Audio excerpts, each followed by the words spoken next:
Au nom du Père, du Fils, du Saint-Esprit. Amen. Seigneur Jésus, tu connais mon inconstance et mon infidélité. Tu sais combien je suis faible. Alors je demande en ton nom que notre Père céleste envoie son Esprit pour que quotidiennement je puisse entreprendre la lecture du catéchisme de l'Église catholique et que mon cœur s'ouvre à la tradition enseignée par ton Église, ma mère. Que je puisse ajuster toutes mes actions et mes œuvres à son enseignement. Mon Jésus, avec confiance j'abandonne la constance et la fidélité de toute la démarche entre tes mains. Que Saint Michel Archange et mon ange gardien protègent et défendent chaque moment quotidien consacré à cette lecture. Maintenant, avec toi et par ta voix, disons: Notre Père, qui es aux cieux, que ton nom soit sanctifié, que ton règne vienne, que ta volonté soit faite sur la terre comme au ciel. Donne-nous aujourd'hui notre pain de ce jour. Pardonne-nous nos offenses comme nous pardonnons aussi à ceux qui nous ont offensés. Et ne nous laisse pas entrer en tentation, mais délivre-nous du mal. Amen. Ensemble, mon Jésus d'amour, saluons notre sainte maman, la Vierge Marie. Entre ses mains, je remets mon cœur, mon âme, ma volonté et ma vie, afin que par ses soins règne en moi la volonté du Père, et qu'en ses mains mes œuvres soient gardées, transformées, en parfaite offrande rayonnante de la lumière de Dieu, pour sa gloire, le salut des âmes et la consolation des âmes du purgatoire. Je te salue Marie, comblée de grâce. Le Seigneur est avec toi, tu es bénie entre toutes les femmes, et Jésus, ton enfant, est béni. Sainte Marie, Mère de Dieu, prie pour nous, pauvres pécheurs, maintenant et à l'heure de notre mort. Amen. Je te salue Marie, comblée de grâce, le Seigneur est avec toi. Tu es bénie entre toutes les femmes, et Jésus, le fruit de tes entrailles, est béni. Sainte Marie, Mère de Dieu, prie pour nous, pauvres pécheurs, maintenant et à l'heure de notre mort. Amen. Je te salue Marie, comblée de grâce, le Seigneur est avec toi, tu es bénie entre toutes les femmes, et Jésus, le fruit de tes entrailles, est béni. Sainte Marie, Mère de Dieu, prie pour nous pauvres pécheurs, maintenant et à l'heure de notre mort. Amen. Ô Saint-Esprit, par l'intercession du cœur immaculé de la Sainte Vierge Marie, et par le cœur chaste de Saint Joseph, donne-moi un cœur doux, humble, pur, miséricordieux et charitable. Rends-moi docile à tes célestes inspirations et prompte à y répondre.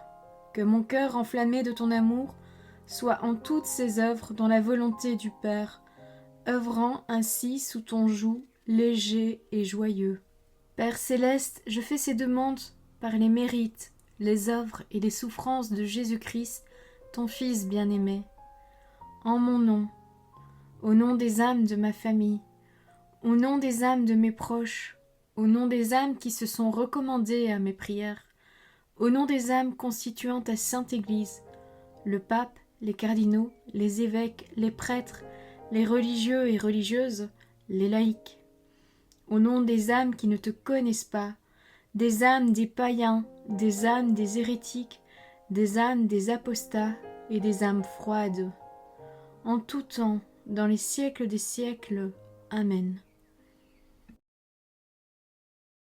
Obtenir l'indulgence de Dieu par l'Église. Numéro 1478. L'indulgence s'obtient par l'Église, qui, en vertu du pouvoir de lier et de délier qui lui a été accordé par le Christ Jésus, intervient en faveur d'un chrétien et lui ouvre le trésor des mérites du Christ et des saints, pour obtenir du Père des miséricordes la remise des peines temporelles dues pour ses péchés.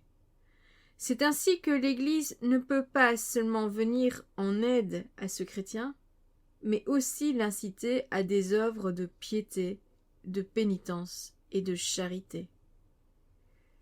Numéro 1479.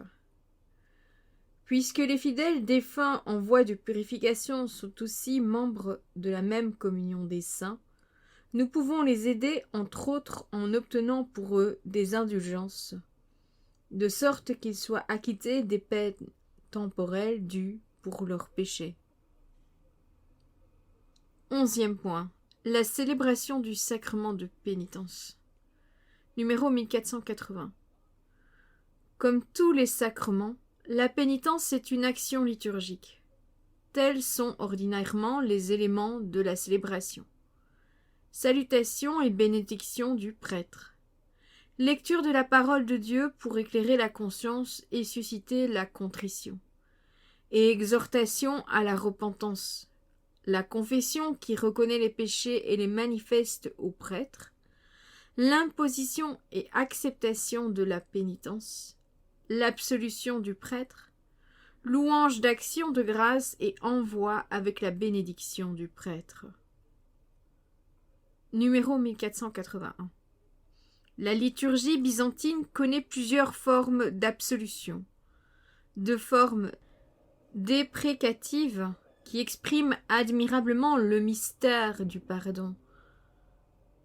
Que le Dieu qui, par le prophète Nathan, a pardonné à David lorsqu'il eut confessé ses propres péchés, et à Pierre lorsqu'il eut pleuré amèrement, et à la courtisane lorsqu'elle eut répandu ses larmes sur ses pieds, et aux pharisiens et aux prodigues, que ce même Dieu vous pardonne par moi, pécheur, en cette vie et dans l'autre, et qu'il vous fasse comparaître, sans vous condamner à son redoutable tribunal, lui qui est béni dans les siècles des siècles. Amen. Numéro 1482. Le sacrement de la pénitence peut aussi avoir lieu dans le cadre d'une célébration communautaire, dans laquelle on se prépare ensemble à la confession et on prend grâce ensemble pour le pardon reçu. Ici, la confession personnelle des péchés et l'absolution individuelle sont insérées dans une liturgie de la parole de Dieu avec lecture et homélie, examen de conscience mené en commun, demande communautaire du pardon, prière du Notre Père et action de grâce en commun. Cette célébration communautaire exprime plus clairement le caractère ecclésial de la pénitence. Quelle que soit cependant la manière de sa célébration, le sacrement de pénitence est toujours, d'après sa nature même, une action liturgique, donc ecclésiale et publique. Numéro 1483. En des cas de nécessité grave, on peut recourir à la célébration communautaire de la réconciliation avec confession générale et absolution générale. Une telle nécessité grave peut se présenter lorsqu'il y a un danger imminent de mort, sans que le ou les prêtres aient le temps suffisant pour entendre la confession de chaque pénitent.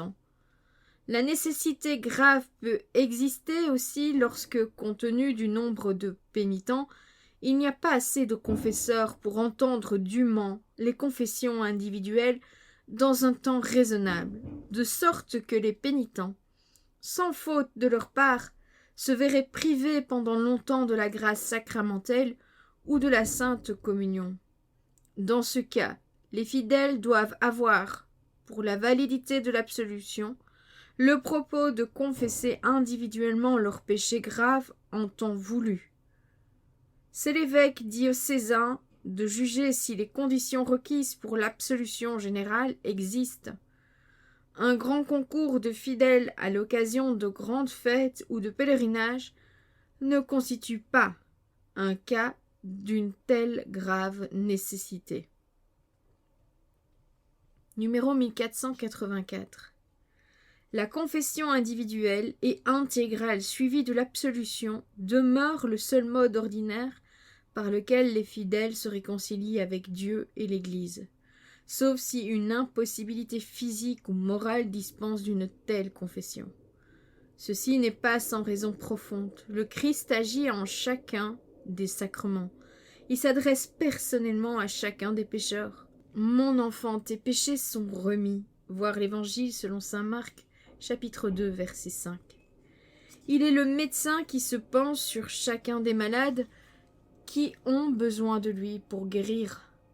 Il les relève, les réintègre dans la communion fraternelle. La confession personnelle est donc la forme la plus significative de la réconciliation avec Dieu et avec l'Église. Voilà, c'est tout pour aujourd'hui. Puis-je vous demander un retour de votre part? J'ai un petit souci, c'est qu'à côté de chez moi il y a des travaux et j'aimerais bien savoir si vous entendez fort les travaux dans la bande-son. C'est juste pour m'aider à savoir si je dois changer mes heures d'enregistrement ou pas, ou voir ce que je peux faire pour améliorer la bande-son. En tout cas, je vous souhaite à tous une bonne et sainte journée, que le Seigneur nous bénisse tous, et que votre ange gardien veille bien sur chacun d'entre vous, que la paix habite votre cœur et ceux de tous les membres de votre famille. Au nom du Père, du Fils, du Saint-Esprit. Amen.